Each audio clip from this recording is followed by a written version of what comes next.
وہ جیل کاٹ رہے ہیں، اور ایک طرف جو ہے وہ باتیں ہو رہی ہیں کہ عمران خان صاحب ڈیل کر لیں گے یا ڈر جائیں گے۔ دیکھیں میرے پاکستانیوں، عمران خان صاحب ایک مقصد کے لیے جیل میں ہیں، اور وہ مقصد بہت عظیم ہے۔ 25 کروڑ پاکستانیوں کی حقیقی آزادی کی جو تحریک لے کر عمران خان 73 سال کی عمر میں بھی جیل میں بیٹھے ہوئے ہیں، ان کو وہاں پہ ان کی آنکھ جو ہے وہ خراب ہوئی ہے، اس کے باوجود اگر وہ ڈٹے ہوئے ہیں تو وہ اس لیے ڈٹے ہوئے ہیں کہ وہ اپنی قوم کو حقیقی معنوں میں آزاد کرا سکیں۔ اب میں آپ کو بتاتا ہوں، دیکھیں جب سے پاکستان بنا ہے تو ملٹری اسٹیبلشمنٹ آج تو عاصم منیر ہے، اس سے پہلے جو ہے قمر جاوید باجوہ تھا، اس سے پہلے جو ہے آپ کا پرویز مشرف نے جو ہے وہ ماشاء اللہ لگایا، اور اس سے پہلے ضیاء الحق نے ماشاء اللہ لگایا، اور اس سے پہلے جو ہے وہ یحییٰ خان تھا، یا جو ہے وہ ایوب خان تھا۔ تو یہ جب سے یہ سلسلہ چل رہا ہے پاکستان کا، تو وہاں پہ جمہوریت کو پنپنے نہیں دیا جاتا، سیاسی جماعتوں کو نہیں بننے دیا جاتا۔ تو جو بھی کچھ ہوتا ہے پاکستان کے اندر وہ ملٹری اسٹیبلشمنٹ کرتی ہے، اور اوپر کے کچھ جرنیل جو ہیں وہ بیٹھ کے فیصلے کرتے ہیں، اور وہ کس کی طرف دیکھتے ہیں، کس کے فیصلے مانگتے ہیں۔ دیکھیں جب سے پاکستان بنا ہے وہ امریکہ کی جو ہے نا وہ لابی میں ہے، اور امریکہ جو کہتا ہے ڈر کے خوف سے جو ہے وہ مان جاتے ہیں۔ یہ اپنی بعد میں جو ہے وہ کتابوں میں بھی امریکنز لکھتے ہیں کہ ہم نے جو ہے وہ 10 فرض کریں مطالبات رکھے، اور مشرف نے سارے کے سارے مان لیے۔ تو یہ اوقات ہے ہماری، وہ کہتے ہیں کہ یہ تو اپنے ماں باپ کو بھی بیچ دیتے ہیں پیسے کی خاطر، اور یہ دیکھا گیا ہے کہ ہمیشہ ہم دوسروں کی جنگوں میں لڑے ہیں، اور وہ پیسے کے لیے لڑے ہیں۔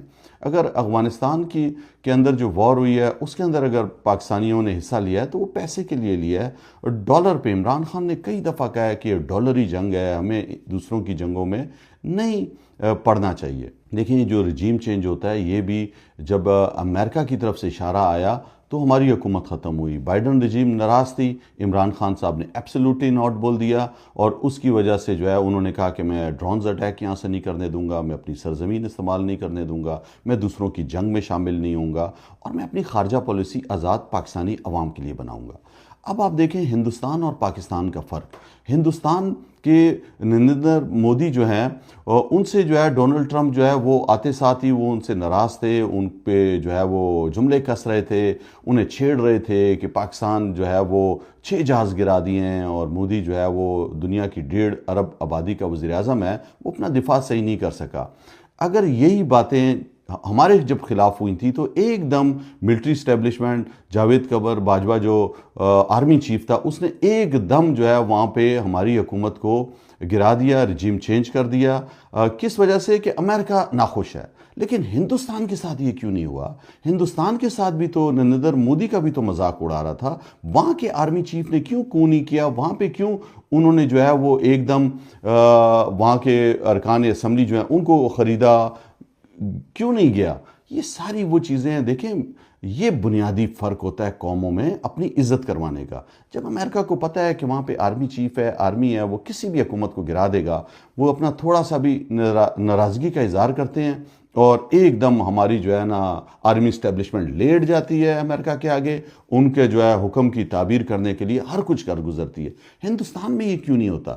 ہندوستان میں اس لیے نہیں ہوتا کہ وہاں پہ جمہوریت مضبوط ہے، وہاں پہ آرمی جو ہے وہ اپنا کام کر رہی ہے، وہاں پہ جو ہے وہ سپریم کورٹ فیصلے نہیں دیتی کہ آرمی بندوق کی نوک پر اپنے فیصلے کرا دے۔ یہ بنیادی فرق ہے۔ اب آپ دیکھیں کہ ہندوستان نے کس طرح ڈیل کی، تجارتی معاہدہ جو ہوا ہے ہندوستان کا امریکہ کے ساتھ، وہ پہلے ڈونلڈ ٹرمپ کہہ رہے تھے کہ 50% میں تم سے ٹیرف لوں گا اگر تم نے جو ہے وہ رشیا سے تیل نہیں لیا، اور اس کو دھمکیاں دے رہے تھے۔ لیکن اینڈ آف دا ڈے کیا ہوا؟ یہ ہوا کہ پاکستان کے ساتھ تو 19% ٹیرف پہ معاہدہ ہوا ہے۔ پاکستان کے آرمی چیف کو وہ کہتا ہے کہ میرا فیورٹ فیلڈ مارشل ہے، اور اس کو کہتا ہے شہباز شریف کو، چمچے کو، کہ تم جو ہے میری تعریفیں کرو، اور ہمارا جو ہے وہ شرم نہیں آتی اس کو، وہ تعریفیں کر رہا ہوتا ہے کہ جی ہاں بالکل ہم جو ہے نوبل پیس پرائز کے لیے بھی ہم نے نامزد کر دیا ہے، اور ہم یہ چاہتے ہیں، اور ڈونلڈ ٹرمپ کی بہت خدمات ہیں۔